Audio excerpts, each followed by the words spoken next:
കിട്ടിയില്ല.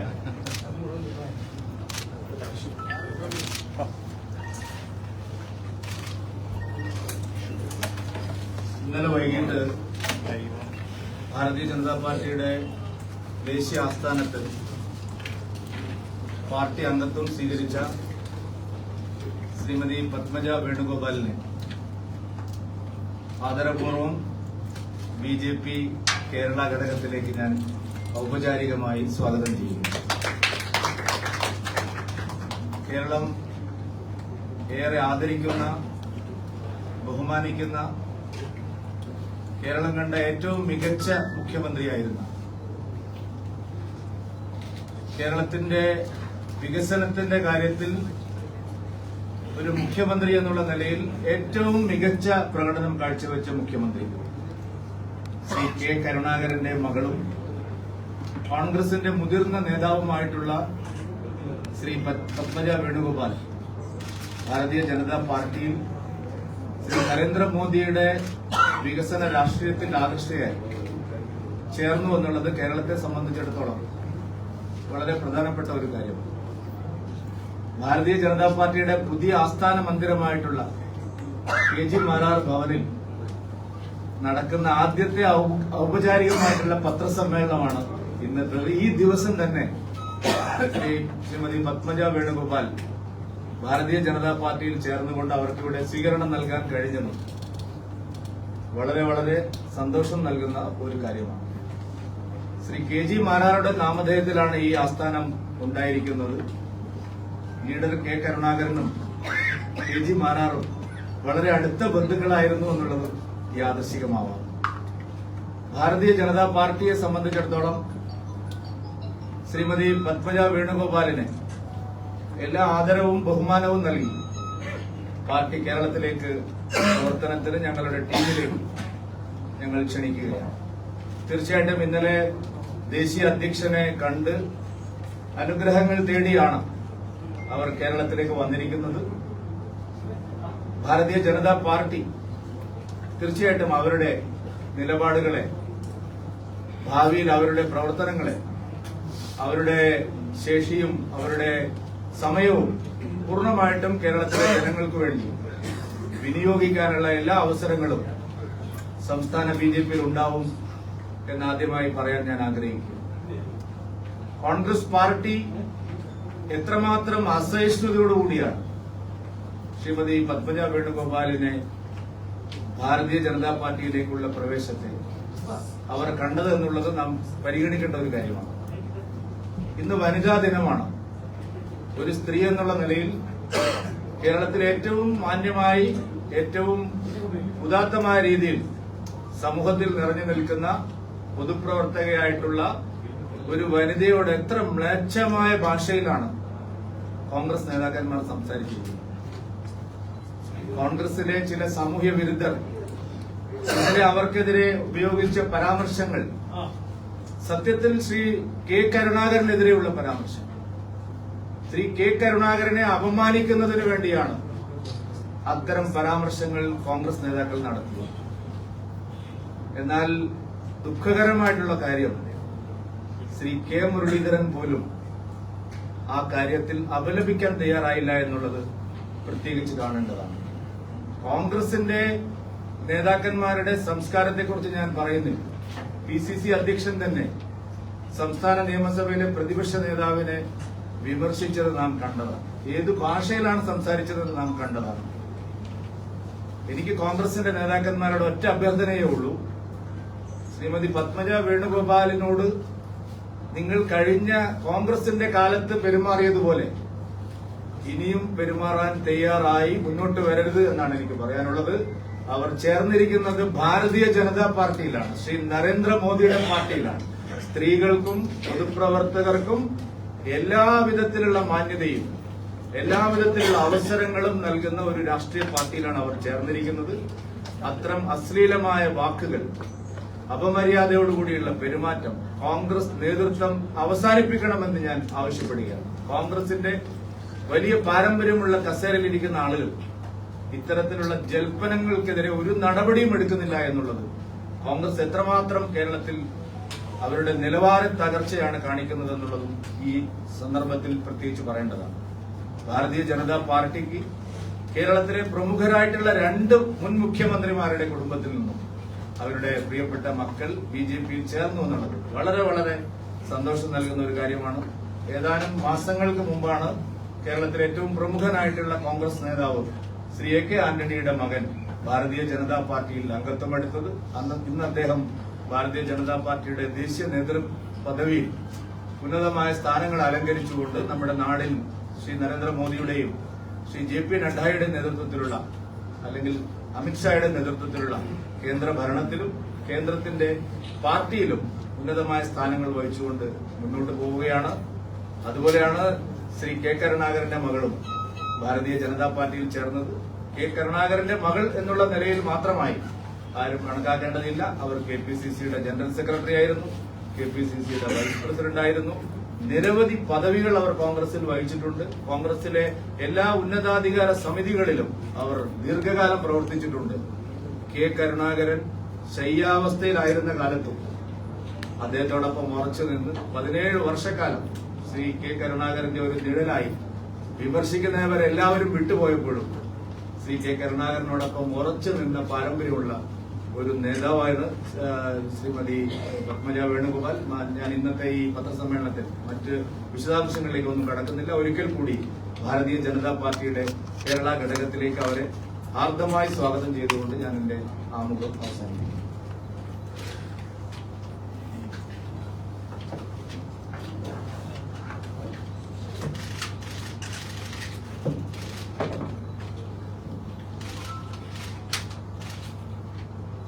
നമസ്കാരം. എത്രയോ ആളുകൾ പാർട്ടി വിട്ട് പോയിട്ടും ഇത്രയധികം കോൺഗ്രസ്സുകാർക്ക് കൊണ്ടിട്ടില്ല എന്ന് എനിക്ക് തോന്നുന്നു. എന്റെ പിതാവ് പോയപ്പോൾ പോലും എന്റെ പിതാവിനെ ഇതേമാതിരി ശിക്ക പറഞ്ഞില്ല. അന്ന് ഞാൻ കോൺഗ്രസിൽ തന്നെ ഉറച്ചു നിന്ന ഒരാളാണ്. കാരണം ഞാൻ ജനിച്ചു തൊട്ട് ഇന്നലെ വരെ കോൺഗ്രസ്സുകാരായിട്ട് ജീവിച്ച ആളാണ്. പക്ഷെ കഴിഞ്ഞ ഒരു 3 കൊല്ലമായി ഞാൻ പാർട്ടിയായിട്ട് അകന്നു നിൽക്കുകയായിരുന്നു. കാരണം ഇലക്ഷനിൽ എന്നെ തോൽപ്പിച്ചത് 2 പ്രാവശ്യം ആരാന്ന് എനിക്ക് വ്യക്തമായിട്ട് അറിയാം. വലിയ നേതാക്കൾക്കെതിരെ പരാതി കൊടുക്കാൻ ഞങ്ങൾക്ക് അവകാശമില്ലാത്തതുകൊണ്ട് അത് താഴെത്തട്ടിലെ ആൾക്കാർക്കെതിരെ ഞാൻ പല പ്രാവശ്യം KPCയിൽ പരാതി കൊടുത്തു. അതെല്ലാം അവരെ അവഗണിച്ചു എന്ന് മാത്രമല്ല, അത് കഴിഞ്ഞ് ഈ കഴിഞ്ഞ മണ്ഡലം പ്രസിഡന്റുമാരുടെ ഇത് വന്നപ്പോ ഞാൻ വെക്കരുത്, ഞാൻ പറഞ്ഞു നിങ്ങൾ രണ്ടാമത് എന്റെ ആരെയും വെക്കണ്ട, രണ്ടാമതൊരാളുടെ പേര് തരൂ എന്ന് പറഞ്ഞപ്പോൾ വലിയൊരു നേതാവ് ഇടപെട്ടിട്ട് അയാളെ തന്നെ അവിടെ കൊണ്ടുവച്ചു എന്റെ വീടിന് തൊട്ടടുത്ത്. എനിക്ക് എന്റെ മണ്ഡലത്തിൽ പോലും പ്രവർത്തിക്കാൻ പറ്റാത്തൊരു സാഹചര്യം അവരുണ്ടാക്കി. ഞാൻ 3 കൊല്ലം മുമ്പ് പാർട്ടി രാജിവെച്ച് സത്യം പറഞ്ഞാൽ കേരളത്തിനെ പോയാലോ എന്ന് ആലോചിച്ച ഒരാളാണ്. അന്ന് എന്റെ അടുത്ത് പറഞ്ഞു അച്ഛന്റെ പേരിൽ സ്മാരകം പണിതു തരാം 1 കൊല്ലത്തിനുള്ളിൽ. അപ്പൊ വീണ്ടും ഒരു പ്രത്യാശയില് ഞാൻ ഇതിൽ ഉറച്ചു നിന്നു. പക്ഷെ ഇപ്പൊ എനിക്ക് മനസ്സിലായി അവരൊരു കല്ല് പോലും വെക്കില്ല. ഞാൻ പലപ്പോഴും അച്ഛനു വേണ്ടി പിരിവിന് ഇറങ്ങുമ്പോൾ വേറെ ഏതെങ്കിലും പിരിവ് കൊണ്ട് പാർട്ടി വരും. അപ്പൊ ഇത് താഴ്ത്തി ഇത്രയും കാലമായിട്ട് ഒരു ദിവസം ഞാൻ KPC പ്രസിഡന്റിന്റെ മുമ്പിൽ ഇത് പൊട്ടിക്കരഞ്ഞു. അദ്ദേഹത്തോട് ചോദിക്കാം. അത് കഴിഞ്ഞപ്പോ അവര് ഇപ്പൊ പറയാമെന്ന് പറഞ്ഞിട്ട് പല BCCകളും നിരാകരിച്ചു. ഞങ്ങൾക്കിപ്പോ സമയമില്ല ഇല്ല അങ്ങനെ ഓരോ അച്ഛനെ വളരെ അപമാനിക്കുന്ന രീതിയിൽ അന്ന് ഞാൻ തീരുമാനം എടുത്തു, ഇനി ഞാൻ പാർട്ടിയിൽ നിർത്തില്ല എന്ന്. അത് കഴിഞ്ഞ് കുറച്ചു കാലങ്ങളായി ഞാൻ BJP എന്തുകൊണ്ട് BJP എന്ന് എന്നോട് പലരും ചോദിച്ചു. കാരണം അവർക്കൊന്നും വിശ്വസിക്കാൻ പറ്റാത്തത് അതേപോലെ എന്തുകൊണ്ട് പത്മജ എന്നാണ് അവര്. കാരണം എപ്പോഴും എന്ത് പ്രയാസം ഉണ്ടായാലും പാർട്ടിയിൽ ഉറച്ചിരുന്ന ആളായിരുന്നു ഞാൻ. അപ്പൊ ഞാൻ ഇങ്ങനെ ഒരു വേദനിക്കുന്ന വല്ലാത്തൊരു വേദനയായിരുന്നു എനിക്ക് സത്യം പറഞ്ഞാന്ന് തോന്നുന്നു. ഇല്ലാന്ന് ഞാൻ പറയുന്നില്ല. പക്ഷെ കുറച്ചു കാലങ്ങളായി മോദിജിയുടെ ആ രീതികളും എല്ലാം പഠിച്ചപ്പോ എനിക്കൊറ്റ കാര്യത്തിലാണ് എനിക്കിഷ്ടം തോന്നി. ഏത് പാർട്ടിക്കും ശക്തനായിട്ടുള്ള ഒരു നേതാവ് വേണം. അത് ഇന്ന് കോൺഗ്രസ് പാർട്ടിക്ക് ഇല്ലാത്തതും അത് തന്നെയാണ്. കഴിഞ്ഞ ഒരു മാസം മുമ്പ് കൂടി ഞാൻ കോൺഗ്രസ് അവിടെ ചെന്നപ്പോ ഞാൻ സത്യം പറഞ്ഞാല് ഞാനിന്ന് ആലോചിച്ചു, ഞാൻ ആരെയാ കണ്ടത്? ആരുമില്ല, ആർക്കും സമയമില്ല. മാഡം സോണിയാജി ആണെങ്കിൽ അവര് ആരും കാണുന്നില്ല. രാഹുൽ ഗാന്ധിക്ക് സമയമില്ല. പിന്നെ നേതാക്കളില്ല, എല്ലാവരും പോയല്ലോ. ഞാൻ പോയ മാതിരി തന്നെ തിരിച്ചിട്ട് പോകും. അന്ന് എനിക്ക് തോന്നി ഇനി ഇതിൽ നിന്നിട്ട് ഒരു കാര്യമില്ല, അപമാനിക്കപ്പെടുക ദിവസം. ഇലക്ഷൻ സമയത്തൊക്കെ ആണെങ്കിൽ എന്നെ ഒരു കമ്മിറ്റിയിൽ പോലും ഇടില്ല. എന്നെ അവിടെ നിന്ന് തൃശ്ശൂരിൽ നിന്ന് ഓടിക്കണമെന്ന് 4-5 പേരങ്ങോട്ട് തീരുമാനിച്ച് എവിടെയും എനിക്കെതിരെ ഓരോ പ്രശ്നങ്ങളുണ്ട്. പക്ഷെ നേതൃത്വത്തിനോട് പറയുമ്പോൾ അവർ വളരെ നിസ്സാരമാക്കി എടുത്തു പലരും. അതെല്ലാം എന്നെ വേദനിപ്പിച്ചു. അപ്പൊ കുറച്ച് ദിവസങ്ങളായി എന്റെ മനസ്സിലുണ്ടായിരുന്നു, ഞാൻ അത് ആരോട് പറഞ്ഞില്ല എന്ന് മാത്രം. അപ്പൊ പെട്ടെന്നായപ്പോ അവരും ഞെട്ടി. കാരണം അവരൊരിക്കലും വിചാരിച്ചില്ല ഞാൻ ഇങ്ങനെ ഒരു തീരുമാനത്തിലേക്ക്. അപ്പൊ ഞാൻ അവരോട് പറഞ്ഞു, ആളെ മുട്ടയെ ചേരയും കടിക്കൂട്ടാ, ഞാൻ എനിക്ക് പാമ്പും മൂർഖനൊന്നും അല്ലാന്നല്ലേ നിങ്ങൾ പറയണത്, ഞാൻ വെറും ചേരയാണ്. പക്ഷെ ഇടയിൽ ചേരയായാലും നമുക്ക് ഒരു അത്താഴം തീരും. അപ്പൊ ആ രീതിയിൽ നിങ്ങൾ കണ്ടാൽ മതി എന്ന് പറഞ്ഞു. പിന്നെ രാഹുൽ മാങ്കൂട്ടത്തിനെ പോലെ ആൾക്കാർ പറഞ്ഞത്, ഞാൻ സത്യം പറഞ്ഞ മൈൻഡ് ഇല്ലെങ്കിലും കോൺഗ്രസിൽ അങ്ങനത്തെ ഒരു സംസ്കാരം ഉണ്ടായിരുന്നില്ല. ഇപ്പൊ ഇവരൊക്കെ വന്നതോടുകൂടി അത് തുടങ്ങി. എനിക്ക് വിഷമം പറഞ്ഞു വരുമ്പം പ്രസിഡന്റ് പറഞ്ഞ മാതിരി എന്റെ അച്ഛനല്ല പറഞ്ഞു, എന്റെ അമ്മേനെ പറഞ്ഞു, ഞാൻ കരുണാകരന്റെ മകളല്ലാന്ന്. അതിന്റെ അർത്ഥം എന്റെ അമ്മേനെയല്ലേ അവര് പറയുന്നത്. അതുകൊണ്ട് തന്നെ ഞാൻ രാഹുൽ മാങ്കൂട്ടത്തിനെതിരെ ഞാൻ കേസ് കൊടുത്തു. പിന്നെ എന്നെ വഴി തടയും അങ്ങനെ പേടിക്കുന്ന ആളല്ല ഞാൻ. ഞാൻ പറയാം, ജീവിതത്തില് എന്റെ അച്ഛൻ ജയിലിൽ പോണ കണ്ടിട്ടുണ്ട്. ഞാൻ രാജകേസ് സമയത്ത് ഇതാണ്ട് ഒളിവിൽ പോയിട്ട് എന്റെ അച്ഛനെ കണ്ട ആളാണ് ഞാൻ. പിന്നെ ഇവരൊക്കെ പറഞ്ഞാൽ ഞാൻ പേടിക്കും. പിന്നെ രാഹുൽ മാങ്കൂട്ടത്തിൽ എന്ന് പറയുന്നത് TV-യിലിരുന്ന് നേതാവായതാണ്. അങ്ങനെ ഒരാള് ഇന്നിപ്പോ സോഷ്യൽ മീഡിയയാണ് എല്ലാവരും ഇതാക്കുന്നത്. പക്ഷെ അദ്ദേഹം എങ്ങനെയാണ് ഈ ജയിലിൽ 10 ദിവസം കിടന്നതെന്നും എന്താ അതിന്റെ പിന്നത്തെ കഥകളെന്നൊക്കെ എനിക്കറിയാം. അതെന്നെ കൊണ്ട് പറയിപ്പിക്കരുത്. ഞാൻ ഒന്നും വേണ്ടില്ല കോൺഗ്രസ്സുകാർക്കെതിരെ എന്ന് വിചാരിച്ചതാണ്. കാരണം എന്റെ സ്വഭാവം അതല്ല.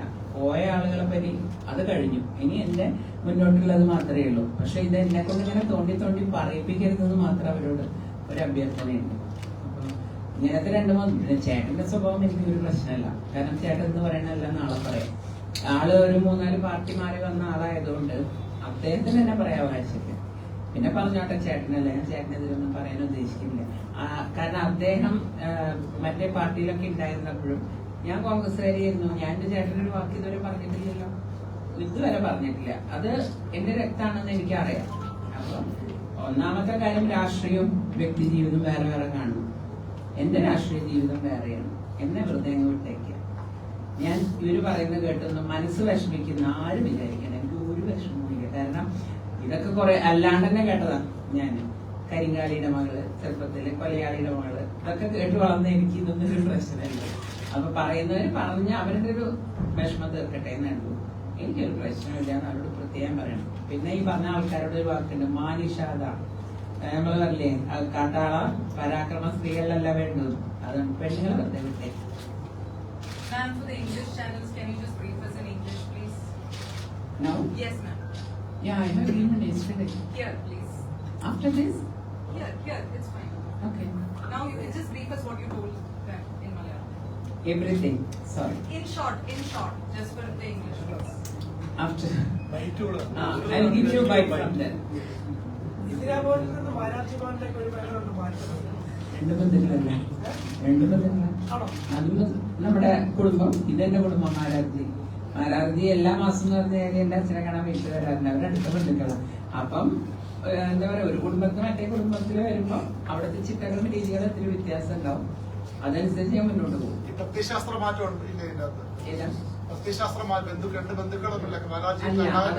ആ കാലമൊക്കെ കഴിഞ്ഞു. ഇന്ന് എല്ലാ ജാതി മതക്കാരും ഒരേ മാതിരിയാണ് മീൻപിടിച്ച് കാണുന്നത്. നമുക്കറിയാലോ, അനിൽ ആന്റണി, അബ്ദുൽ സലാം വന്നു, അങ്ങനെ എല്ലാവരും. പിന്നെ അബ്ദുള്ള കുട്ടിയാണ് എന്റെ വൈസ് പ്രസിഡന്റ്. അപ്പൊ പിന്നെ ആ രീതികളൊക്കെ മാറിയെന്ന് നമ്മൾ മനസ്സിലാക്കണം. പിന്നെ എന്റെ പിതാവ് ഏറ്റവും അധികം ഫൈറ്റ് ചെയ്തത് മാർക്സിസ്റ്റ് പാർട്ടിയില്ല. ആ സമയം അവര് തമ്മില് പ്രത്യേകിച്ച് അച്ഛൻ്റെ ഏറ്റവും ഫൈറ്റ് ചെയ്തിട്ടുള്ള ഒരാളുടെ കൂടെ പോയ അച്ഛന്റെ മകളാണ് ഞാൻ. അപ്പൊ പിന്നെ എനിക്ക് ഇഷ്ടപ്പെടും, അതായത് എനിക്ക് സ്വാതന്ത്ര്യമുള്ള സ്ഥലം പ്രവർത്തിക്കാൻ. നമുക്കൊരു ഗൈഡ് ലൈൻ തരാനുള്ള ലീഡർഷിപ്പ് ഉണ്ട്. അതാണ് ഏറ്റവും സുഖം ഒരു ആളുടെ പ്രവർത്തിക്കാൻ. അല്ല, അത് പ്രചോദനം ആവണ്ട. അവരിപ്പോ തന്നെ കുറച്ച് ഞാൻ വന്നോളൂ. തൃശ്ശൂരില് സ്ഥാനാർത്ഥിയായിട്ട് ചേട്ടന് എന്താണ്? അല്ല, അങ്ങനെ ചേട്ടൻ എന്നുള്ള ആൾക്ക് കണ്ടാൽ ഞാൻ നേരത്തെ പറഞ്ഞു, എന്റെ വ്യക്തി ജീവിതം എന്റെ രാഷ്ട്രീയം വേറെയാണ്. എന്റെ രാഷ്ട്രീയം വെച്ച് നോക്കുക, അയാൾ ഞാൻ അവിടെ സുരേഷ് ഗോപി ജയിക്കുന്നേ പറയുന്നു. രാഹുൽ പറയുന്നത്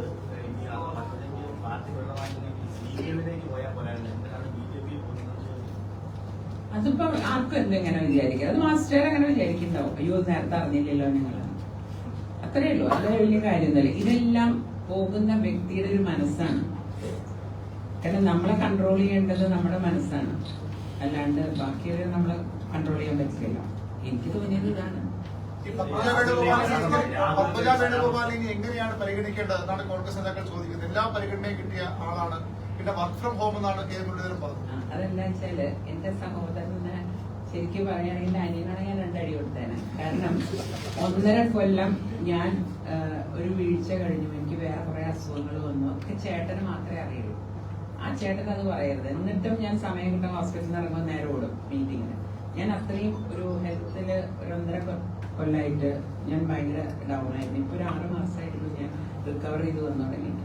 അപ്പൊ ഇതെല്ലാം അറിയുന്ന ആളത് പറയുന്നത് രാഷ്ട്രീയത്തിന് വേണ്ടിയിട്ടാണ്, വോട്ടിന് വേണ്ടിയിട്ടാണ്. പരിഗണനയുടെ കാര്യം കൂടി. എന്ത് പരിഗണന? പരിഗണന കിട്ടിയില്ല എന്ന് പരാതി. അതെ, പരിഗണന കിട്ടിയില്ല എന്ന് ശരിയാണ്. അതായത് കഴിഞ്ഞ അസംബ്ലി ഇലക്ഷൻ കഴിഞ്ഞപ്പോൾ ഞാൻ KPC വൈസ് പ്രസിഡന്റ് ആയിരുന്നു. ആ സമയത്ത് വലിയൊരു നേതാവിന്റെ അനുയായി എന്നെ ഏറ്റവും ദ്രോഹിച്ച ആളെ ഇലക്ഷൻ. അപ്പൊ അയാൾക്ക് പൊസിഷൻ കൊടുക്കുന്നതിൽ ഞാൻ എതിർത്തു. അപ്പൊ ആ നേതാവ് തീരുമാനിച്ചു അയാളും വേണ്ട ഞാനും വേണ്ട. അയാളെ എന്നെയും ഒരു ഇതിൽ കിട്ടിയതിന് എനിക്ക് സങ്കടമാണ്. പക്ഷെ എന്നാലും അതെനിക്ക് വിഷമമില്ല. ഞാൻ എല്ലാ ആൾക്കാരും കണ്ടത്. എന്നിട്ട് എന്നെ നേരെ എക്സിക്യൂട്ടീവിലേക്ക് തട്ടി 3 കൊല്ലം എന്നെ നടത്തിച്ചു. അങ്ങനെ 3 കൊല്ലം നടത്തിക്കുന്ന ആളൊന്നുമല്ല. ഇതന്നെ എനിക്ക് കിട്ടിയത് എന്താണെന്ന് അറിയാം. ഞാൻ ഇപ്പൊ പാർട്ടി വിട്ട് ഒന്ന് പഠിപ്പിച്ചോണ്ട് ഹിന്ദു കൃഷ്ണ പറഞ്ഞത് ED വന്നു, അതുകൊണ്ടാണ് താങ്കൾ പാർട്ടി മാറുന്നത്. താങ്കളൊരു ഫേസ്ബുക്ക് പേജിലും സമാനമായ അല്ല, ഞാനല്ല, അത് ഞാൻ ഇപ്പൊ കംപ്ലൈന്റ് കൊടുത്തിട്ടുണ്ട്.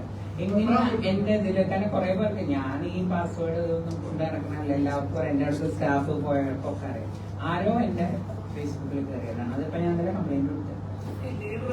മാർക്സിസ്റ്റ് പാർട്ടിക്കെതിരെ മാത്രമല്ല, ജനസംഘത്തിന്റെ നേതാക്കളെല്ലാം മോഹൻലാൽഗോപാലടക്കം അടിയന്തര രാഷ്ട്രീയക്കാർക്ക് ജയിലിലായിരുന്നു.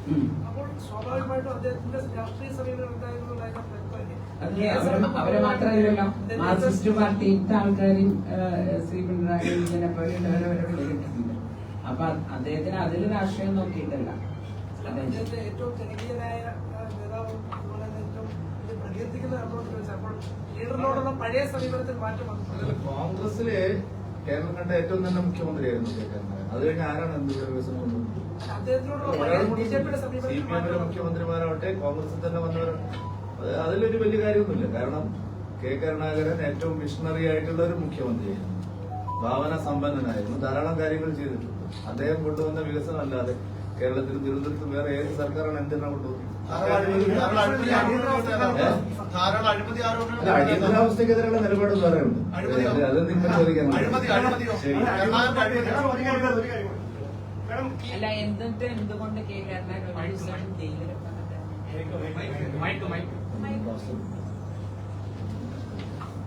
പ്രസിഡന്റ് ഇന്ന് ഞാൻ വന്നോണ്ട് പറഞ്ഞ വാക്കുകളല്ല, നിങ്ങൾ എപ്പോഴും നെറ്റിലൊക്കെ കയറി നോക്കുന്നതല്ല. അദ്ദേഹം എത്രയോ നാള് മുമ്പ് ഇത് പറഞ്ഞിട്ടുണ്ട്. അപ്പൊ ഞാൻ എന്നിട്ട് വിചാരിക്കുന്നത് എന്തൊരു BJP പ്രസിഡന്റ് എന്റെ അച്ഛനെ പറ്റി. അത് അന്ന് കുറെ നാളായി. അത് ഞാൻ ഇന്നലെ വന്നപ്പോ കണ്ടപ്പോ ഞാൻ വന്നോണ്ടല്ല കേട്ടോ, അദ്ദേഹത്തിന്റെ മനസ്സിൽ അച്ഛനെ പറ്റിയുള്ള വിചാരം. പാർട്ടി വിട്ടു പറഞ്ഞുകൊണ്ടാണ് പല സ്ഥാനങ്ങളും കിട്ടിയതെന്ന് നേരത്തെ പറഞ്ഞു. ഇങ്ങനെ BJP-യിലേക്ക് പോകുന്ന കാര്യം മുതിർന്ന കോൺഗ്രസ് നേതാക്കളെ സൂചന നൽകിയിരുന്നു. ആരോട് പറഞ്ഞിട്ടില്ല. എന്റെ മനസ്സാക്ഷി, എന്റെ കുടുംബം. പുതിയ നേതാക്കൾ വരുമെന്ന് തന്നെ പ്രതീക്ഷിക്കുന്നു. ഉറപ്പായിട്ട് ഈ പാർലമെന്റ് ഇലക്ഷൻ കഴിഞ്ഞാണ്. ഈ പരിഗണന എന്ന് പറയുമ്പോഴേ കെ കരുണാകരന്റെ മാനസപുത്രന്മാരായിരുന്ന KC വേണുഗോപാൽ, രമേശ് ചെന്നിത്തല, വീണ്ടും സ്റ്റേഷൻ അതേ ഗ്രൂപ്പുകാർ, ഇത്രയും ആളുകൾ ഉണ്ടായിട്ട് പോലും എന്തുകൊണ്ട് പത്മജ വേണുഗോപാൽ കരുണാകരൻ ലീഡറിന്റെ പുത്രി അങ്ങനെ പരിഗണിച്ചില്ല? അവരെന്താ അങ്ങനെ ലീഡറെ ശ്രമിക്കുകയാണോ? ഈ കഥകളൊക്കെ നിങ്ങൾക്ക് അറിഞ്ഞിട്ട് പിന്നെ എന്നെ കൊണ്ട് ചോദിപ്പിക്കണം.